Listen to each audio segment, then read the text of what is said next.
Hello friends, मैं सी अपनी channel आपका स्वागत करता हूं आपके अपने यूट्यूब चैनल पर। दोस्तों, आज की वीडियो आपके लिए काफी इंपॉर्टेंट होने वाली है। यहाँ पर मैं आपको बताने वाला हूं सितंबर मंथ में जो भी आपको जीएसटी, इनकम टैक्स और एमसीए कंप्लायंस करने हैं उनकी ड्यू डेट्स। तो वीडियो पूरा एंड तक देखिएगा, काफी शॉर्ट में आज का वीडियो रहेगा। सारे ड्यू डेट्स आप नोट कर सकते हैं, या ये वाली फाइल मैं आपको शेयर भी कर दूंगा, टेलीग्राम चैनल पर आपको मिल जाएगी। सबसे पहली जो डेट आती है वो है 7 सितंबर, जो कि आपको टीडीएस या टीसीएस डिपॉजिट करने की लायबिलिटी लेकर आती है। और अगर आप ड्यू डेट के अंदर इसको जमा नहीं करते हैं तो इसमें part part of the month, यानी कि जिस मंथ का ये है इंटरेस्ट उसका भी, और जिस मंथ तक में आप जमा करेंगे उस मंथ तक का आपको इंटरेस्ट देना पड़ेगा।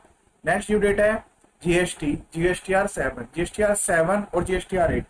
ये जीएसटी के अंडर में ही टीडीएस और टीसीएस की रिटर्न के लिए ड्यू डेट्स होती हैं, और 10 सितंबर के अंदर अंदर आपको इनका कंप्लायंस करना होता है। अगर आप ये रिटर्न फाइल नहीं करते हैं तो इस केस में भी जो है वो लेट फीस के प्रोविजंस आते हैं।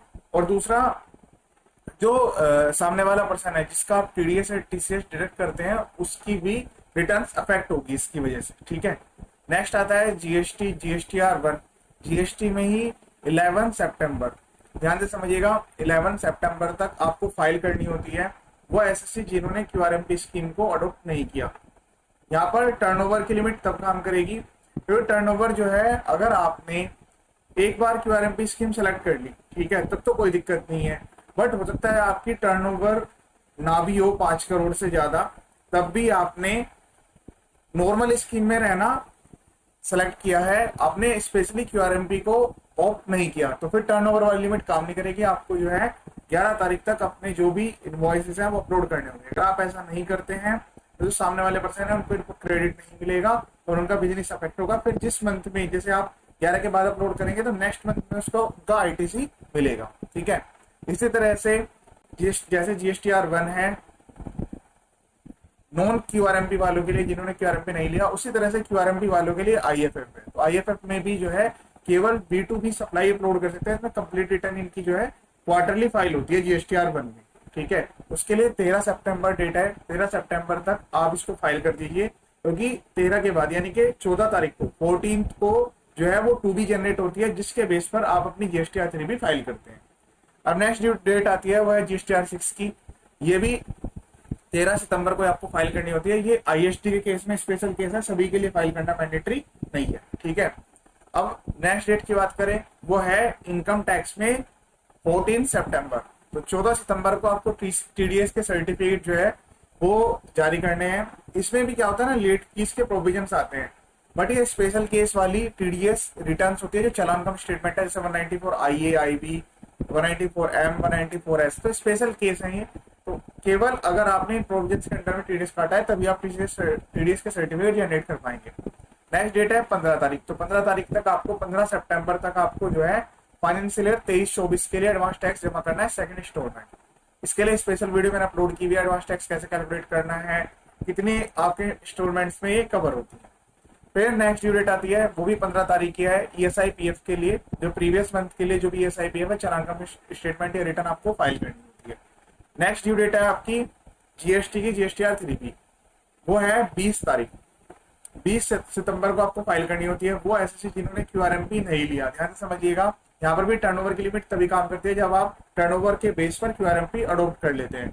एक बार आपने अडॉप्ट नहीं किया तो फिर आपकी 20 तारीख को आपको हर बार अपनी रिटर्न फाइल करनी होगी। उसमें जो भी आपका cell purchase net of ITC करके जो भी टैक्स आता है वो आपको भरना होगा। तो एक चीज ध्यान रखिएगा, 20 तारीख में जीएसटीआर 3B के अलावा 2 रिटर्न और भी होती है, पर स्पेशल केस वाली जीएसटीआर 5A ये नॉन रेजिडेंट के केस में होती है, और OIDR की जो सर्विस प्रोवाइडर्स है उनके लिए स्पेशल रिटर्न है। तो जो 20 तारीख है वो काफी क्रूशियल डेट है जीएसटीआर 3B की, ध्यान रखिएगा। इसमें आप जो भी आपके प्रीवियस एडजस्टमेंट्स हैं वो भी आप कर सकते हैं।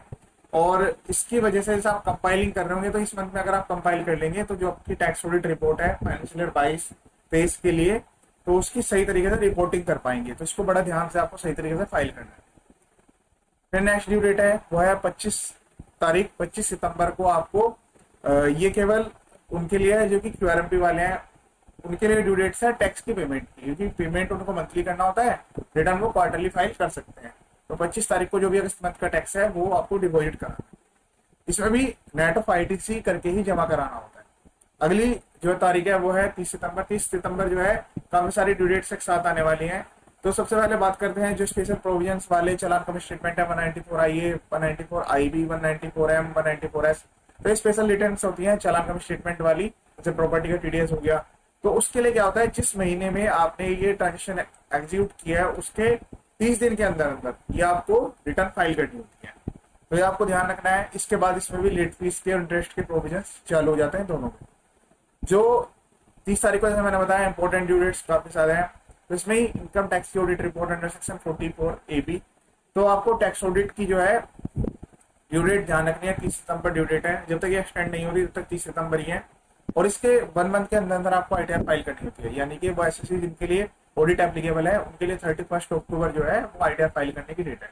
तो आप ध्यान रखिएगा 30 सितंबर तक आपको टैक्स ऑडिट रिपोर्ट कंप्लीट करवा लेनी है फॉर असेसमेंट ईयर 23-24, जिसका फाइनेंशियल ईयर है 22-23। ठीक है। और उसके अलावा जो है जो कॉर्पोरेट SSC या फिर नॉन कॉर्पोरेट SSC जिनको किसी अदर लॉ में भी उनकी रिक्वायरमेंट आती है, तो उनके लिए भी ITR की जो डेट है वो 31 अक्टूबर ही है। इनकम टैक्स के 2 फॉर्म है, फॉर्म 9A और एक फॉर्म 10 है। उनकी भी ड्यू डेट 30 सितंबर ही है। स्पेशल प्रोविजन है ट्रस्ट के केस में या फिर जो NGO होते हैं उनके केस में, अगर वो सेक्शन 11 सबसेक्शन 1 के इनकम अप्लाई करने के लिए प्रीवियस ईयर की इनकम अप्लाई कर रहे हैं, उसके लिए स्पेशल प्रोविजन के लिए फॉर्म फाइल करना होता है। उसके लिए ड्यू डेट है 30 सितंबर। फॉर्म 10 इसके लिए भी ड्यू डेट है। ये भी स्पेशल प्रोविजन है सेक्शन 1021 11(1) के अंडर में। तो ये सभी के लिए अप्लाइड नहीं है। TCS की रिटर्न और TDS की रिटर्न ये आती है due date April to June, TDS की रिटर्न, TCS की रिटर्न जो कि एक्सटेंड हो गई थी एक सर्कुलर के थ्रू, जिसमें अप्रैल मई जून की जो कि लायबिलिटी की जो डेट है TDS रिटर्न फाइल करने की 31 जुलाई थी। बट चूंकि फॉर्म जो अवेलेबल नहीं था वेबसाइट पर, या कह सकते हैं आप utility, software utility, free utility है, आप TDS रिटर्न TCS की रिटर्न उससे आराम से फाइल कर सकते हैं। मैंने इसके लिए काफी सारे वीडियो यूट्यूब चैनल पर अपलोड किए हुए हैं, तो आप एक बार वीडियो देख सकते हैं।